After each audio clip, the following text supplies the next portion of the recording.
Bismillahirrahmanirrahim.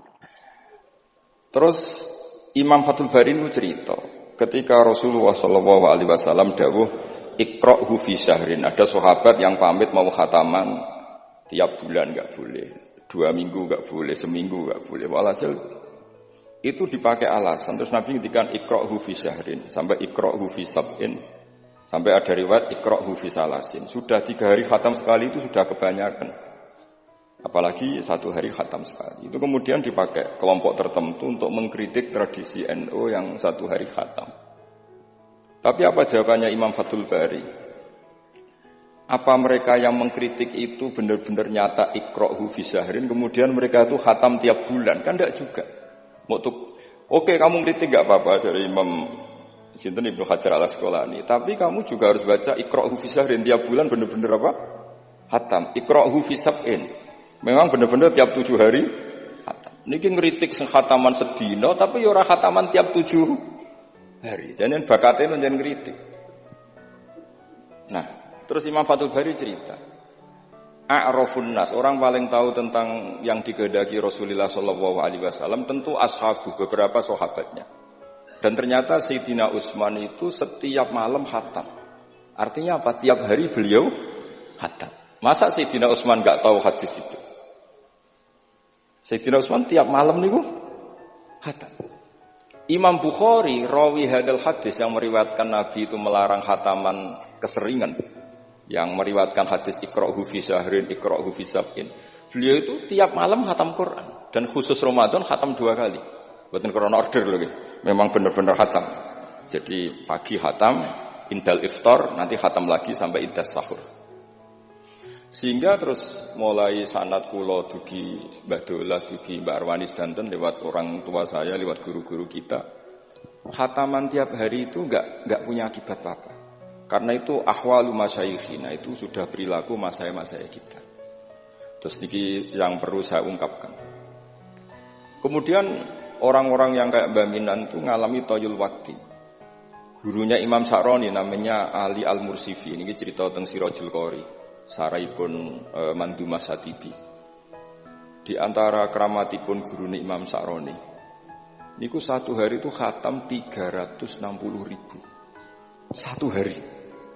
Sampeyan iso bayangno 360.000. Niku boten sampean takwil paling kulhu pengganti Quran. Boten, ya memang dibaca.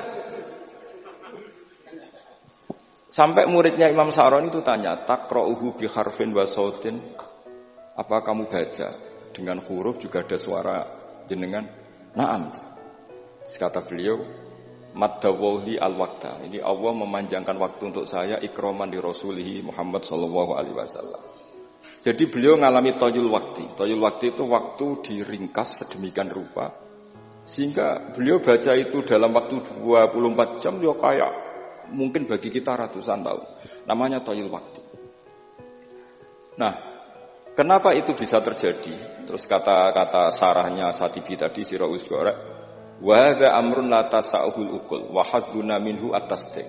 Ini sesuatu yang mungkin nalar kita tidak sampai, tapi sudahlah kita percaya saja. Nah, kenapa kita percaya? Karena Quran itu kalamullah sing aslinya itu laisa fi harfin wala sautin. Tidak melibatkan suara, tidak melibatkan huruf. Itu yang kalamun azaliyun. Kemudian orang ini ditarik ke Lauh Mahfud. Kemudian dia ngalami yang seperti itu. Dan itu bagi orang-orang dekat Allah sah saja. Kuntu sam'ahu alladhi yasma'u bihi wa basarahu saterusnya. Orang-orang yang dekat Allah itu ibaratnya mau melafadzkan apa saja itu sudah kayak mewakili itu. Kenapa begitu? Karena dia saking fananya pada dirinya sampai ya memang fana. Sehingga ya dia sudah, tapi bukan manunggaling kawula Gusti mboten. Misalnya begini, saya beri contoh. Andaikan sampean itu jadi wali, sebetulnya saya bilang andaikan ini su'uladab, bisa saja wali betul. Tapi kayaknya kok belum meyakinkan. Andaikan dulu, urutannya andaikan dulu.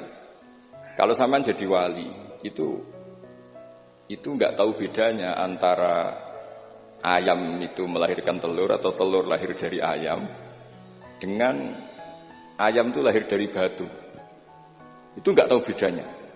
Apalagi Nabi. Nabi itu malah nggak kepikiran kalau itu ada bedanya. Kenapa? Ketika kamu percaya kudroh azaliyah sing ghairu mahsurah, kamu percaya kudrohnya Allah Ta'ala itu tama sempurna, itu kan sampai mesti berpikir, memangnya ayam bisa bikin telur? Memangnya telur punya kemampuan apa untuk menjadi ayam? Jadi sampai tahu betul kalau ayam itu tidak ada kudrohnya sama sekali, tidak ada kemampuan sama sekali untuk melahirkan telur, telur tercipta jadi ayam. Artinya apa? Meskipun sesuatu itu sudah adi, sudah biasa, tetap yang ada adalah kudratullah, bukan hukum adat yaitu ayam menelur. Sehingga seorang nabi itu misalnya Nabi Soleh ditanya, apa bukti mujizat kamu? Saya minta unta keluar dari batu besar ini. Dari Nabi Soleh, ya enggak apa-apa. Karena beliau itu tahu betul ketika unta lahir dari unta, itu memangnya unta bisa apa? Memangnya unta iso gawe unta, ayam iso gawe telur. Semua itu ada kudroh azaliyah, ada kudrohnya Allah. Nah wali dan apalagi nabi itu tahu betul itu. Sehingga ya nggak ada bedanya. Misalnya para nabi sampean tanya, ayam bisa melahirkan telur, apa batu ini bisa melahirkan telur? Ya jawabnya bisa. Sehingga ya betul lah. Terus ada Nakotu Soleh itu keluar dari apa? Batu. Dan Nabi Soleh biasa saja karena beliau memang nabi. Rasulullah ketika sahabatnya kelaparan, terus diundang Jabir, masakannya sedikit. Ya beliau bilang, ini masakan harus jadi banyak. Ya banyak, untuk orang sekian ribu cukup. Ketika sahabat kurang air di padang Sahara, gitu, sahabat bingung nyari air, Nabi malah sari, masyhur. Sari, terus ya santai aja ketika beliau dilaburi kurang air, terus ya sudah minum air dari sini, terus fana ba'al ma' min baini asofi'i. Karena Nabi itu orang yang tidak bisa didikte oleh hukum adat. Sehingga tidak terus, ayam ini bisa melahirkan telur, berarti mungkin. Kalau batu enggak melahirkan telur, tidak mungkin. Terus kamu bilang ini mungkin, ini tidak mungkin. Itu kita kalau di matolek kan diajari. Padahal mungkin tidak mungkin berdasar hukum adat. Bukan berdasar kudrohnya Allah Subhanahu wa ta'ala. Nah, orang-orang yang sudah begini, masalah rezeki juga gitu. Soalnya sementing para pangeran, masuk timbarno pangeran. Akhirnya sudah sementing muamalah mbek Allah. Makanya ada cerita seorang Habib, dia enggak punya pekerjaan, terus setiap hari dia sholat, tiap pagi ngantor. Ternyata dia ke musola atau ke masjid sholat. Terus kata Habib itu, ya Allah, semua orang yang kerja engkau gaji, maka saya ya harusnya engkau gaji. Iku yo terus sugih, tapi bukannya ditiru ora ya. Jadi dia apa ngantor ya ora di kantor, ngantore ning masjid sholat. Tapi ini enggak boleh gaya-gayaan yang sudah makomnya seperti itu. Ora sampean gak makome ribet. Tapi ini cerita ya, kalau tak belajar Quran. Sehingga para nabi itu enggak kepikiran, misalnya Nabi Ibrahim itu enggak kepikiran kalau api itu bisa membakar karena beliau tahu api apa punya ikhtiar, api apa punya irodah, punya kehendak. Api apa punya cara yang diinginkan api itu untuk membakar saya kan tidak juga, dia benda mati. Pasti itu murtangan Allah.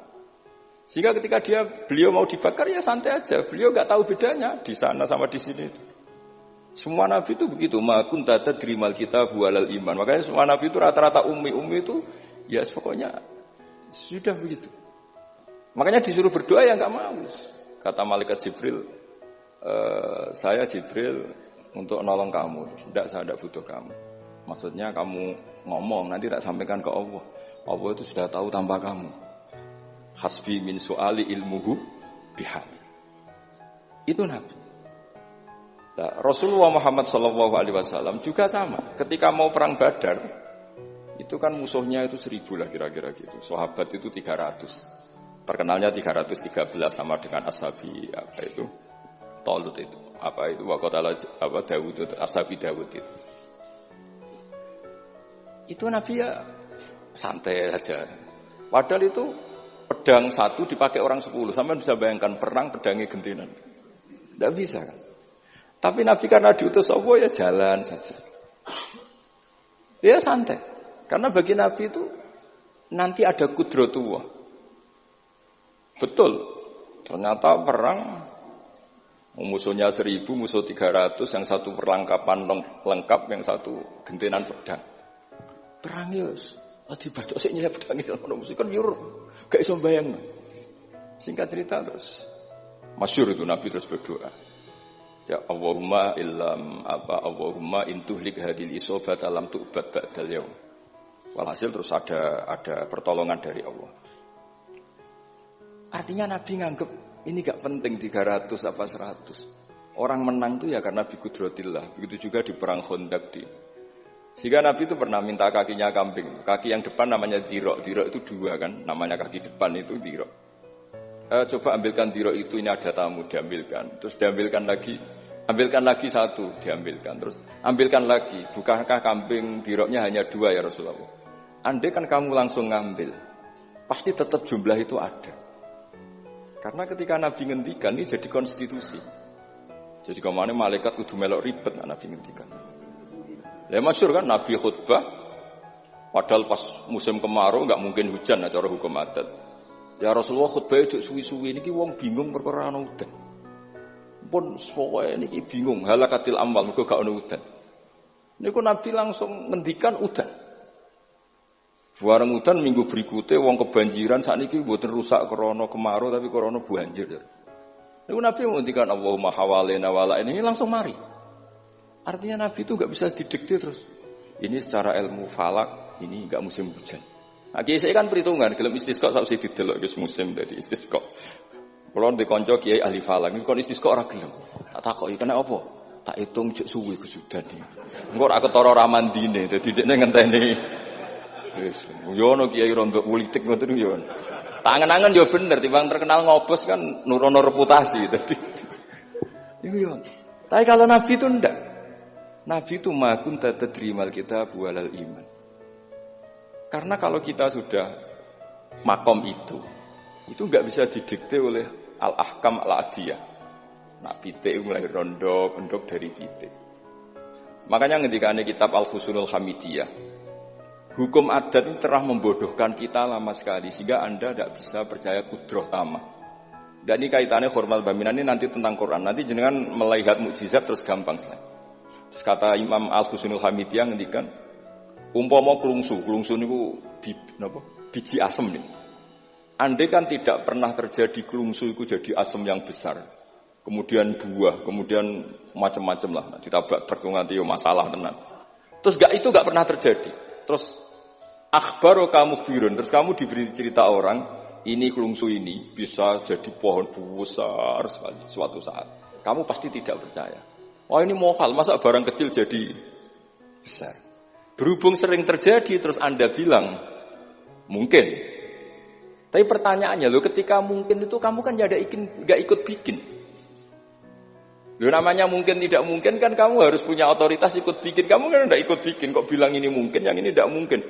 Ketika itu sering jadi pohon besar, Anda pun tidak berkontribusi kan? Kontribusinya siapa coba? Allah Subhanahu wa Ta'ala. Nah di sini terus para wali itu sudah mengabaikan itu semua. Jadi ya Nabi kalau mau mi'raj ya sudah terbang saja. Kayak Abdul Qadir Jilani kalau mau tawaf ya tawaf saja. Padahal beliau di Baghdad. Imam Nawawi itu di Damaskus. Tiap malam itu tawaf. Padahal penerbangan 3 jam. Karena beliau gak roh bedane. Ki adoh iku parku. Mbak Mutamakin kepengen teng Mekah ya teng Mekah mawon. Ora usah antri haji, paspore diurus. Kondo Mas Nadi pon kondo menak nu mboten usah ngoten. Mboten usah ngoten. Niki cerita wali mboten. Artinya orang-orang ahli Quran itu sudah ke makom itu. Sehingga yo coba warai nak tengok-tengok ning omah terus rezekine piye yo coba warai ngono kok dadi goblok malah niki pun makomnya seperti itu. Dan kita harus berlatih. Kalau kita tidak berlatih maka ilmu ini akan hilang. Yaitu tadi, terus kita didikte hukum adat, seakan-akan hukum adat ini memenjarakan kita, memasung kita, kemudian kita sampai nanti ada mukjizat, Naqatus Sholeh keluar dari As-Sakhrah, dari batu besar kita janggal, Nabi Ibrahim dibakar oleh api, kita apa? Janggal. Sebetulnya itu kalau pakai, makanya di Matolek, di semua pondok diajarkan, ada mohal akli, ada mohal apa? Adi. Kalau mohal adi itu ya sebetulnya tidak mohal. Cuma secara adat itu jarang apa terjadi. Tapi kita harus mulai berpikir, dilatih. Ketika telur jadi ayam, memangnya dia punya ikhtiar kan enggak? Tetap di situ ada qudratuh. Lah kalau sama-sama qudratuh, bedanya apa? Telur keluar dari ayam sama telur keluar dari batu. Kan sama-sama yang menentukan adalah qud. Nah di sini ini latihan tauhid. Terus yang terakhir untuk sering baca Quran secara fasih, secara benar, secara apa? Ini saya cerita min haisul makna ya. Itu sesuatu itu dikembalikan pada yang punya. Misalnya saya beri contoh ya. Kalau sampean saya tanya, mic ini kan dari besi, sama ini masker dari kertas, dari kain. Ini kuat mana? Pasti sampean menjawab kuat mic, karena ini materinya dari apa? Besi. Tapi Anda salah. Artinya salah itu, ya semuanya cerdas tapi lagi setengah. Yang benar adalah, ya terserah jenengan Gus jenengan yang megang. Bisa saja ini masker tak rencanakan, tak awetkan, tak simpen, tak museumkan. Saya punya rencana menghancurkan mic ini. Berarti nanti awet mana? Dinosaurus itu konstruksinya lebih kuat, tapi Allah menghendaki habis-habis. Pitik sing ngono isek nganti saiki. Nah, kira-kira seperti itulah hukum Allah. Karena agama itu apa? Jadi ya mam biadi malakutu kulli syai. Agama itu berkeyakinan kalau ya terserah yang punya. Jadi kalau di depan agama kamu tidak bisa bilang ini lebih kuat dibanding ini, tidak bisa. Tetap terserah yang Jadi kalau jenengan cerdas betul ditanya, mic ini sama masker kuat mana? Terserah jenengan. Atau kalau enggak, wallahu a'lam. Karena memang, iya apa artinya ini lebih kuat, tapi saya punya rencana menghancurkan. Tapi ini lemah, tapi aku punya rencana tak awetkan. Nah, seperti itu harus dilatih supaya kita terbiasa iman itu bil bayyinah dengan argumen-argumen yang kuat. Karena memang syaratnya iman menurut banyak ulama ya lam yakunil ladzina kafaru min ahlil kitab wal musyrikin munfakkina hatta ta'tiyahumul bayyinah. Jadi sehingga semua rasul itu punya kecakapan itu. Makanya nanti kalau suatu saat jenengan dekat ajal, dekat apa, itu harus begitu juga dilatih. Ketika saya hidup ya tidak bisa mengatur kehidupan saya, cara kerja jantung, cara kerja organ tubuh kita. Sebenarnya kita hidup kan hidup saja, kita tidak tahu kenapa hidup. Tapi sawangannya nak wis mangan menjaga kehidupan. Sawangannya nak berobat menjaga apa? Kesehatan. Tapi kita bisa apa di depan qudratullah? Jadi harus dilatih terus. Karena ini ngaji bagi yang ahli Quran itu sekolah suwun. Adat kados Mbah Minan, Mbah Dimyati, beberapa ulama yang enggak keluar kamar itu mulai dulu juga ada. Itu juga satu manhaj karena sudah asik dengan Allah maka asing mengalami wahsyah dengan yang lain. Tapi juga ada ulama yang milih kumpul orang banyak sehingga manfaati orang banyak. Dan menurut saya figur-figur di kajian itu sudah sempurna larnya. Ada model Mbah Dola, Mbah Sahal, Mbak Minan sendiri tertutup, tapi Ibu Umi Tuha sosialisasi qiraati kemana-mana. Sehingga ini pelajaran bagi kita bahwa pilihan dekat Allah itu variannya banyak. Yang penting ikhlas sambil terus belajar mendengarkan makalah-makalahnya ulama. Karena makalah ulama ini penting. Kita kalau nggak diwarai ulama itu tidak bisa cara berpikir bersanad. Saya sering didhawuhi Mbah Mun, ihdinas siratal mustaqim itu siratal ladzina an'amta 'alaihim. Kenapa tidak siratoka, jalanmu ya Allah?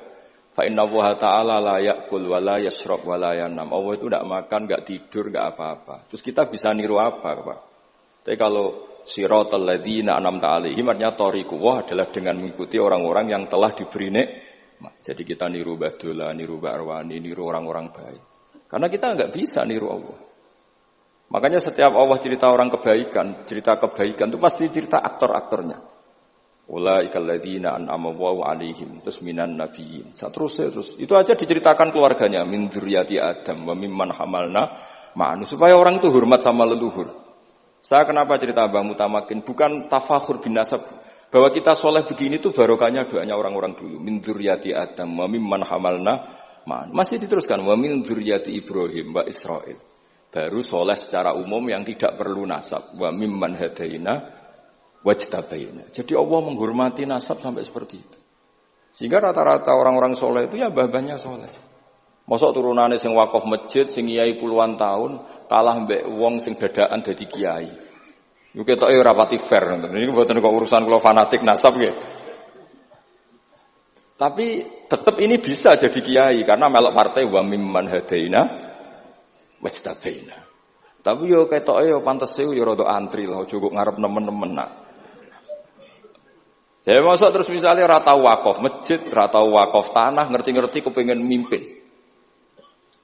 Sing masjid iku nyunatno maulid, nyunatno dibak, dekne mimpine ku ngaramno maulid kalau dibak. Ya nak ngaramno iku nggih masjid dhewe, aja ning masjid iki kan.